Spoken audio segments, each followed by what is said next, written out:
Welcome to Incredible Lab channel. Today I'll show you how to add emergency contact in your Android phone. So at first open up your settings app. Now from here scroll down and then go to safety and emergency. After that go to emergency contacts. Now from here you can add emergency contacts in your lock screen. If you want to add any emergency contact, just tap on add emergency contact option and then choose any contact as you want. If I select this and then tap on done and it's done. Now you have to enable show on lock screen option from here and that's it.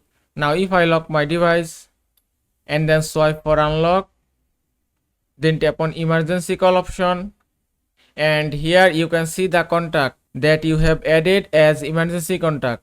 Emergency contact help you in your emergency situation even your phone is locked. And that's it, you have successfully added emergency contact in your Android phone. I hope this video was helpful. If it was, please give it a thumbs up and don't forget to subscribe.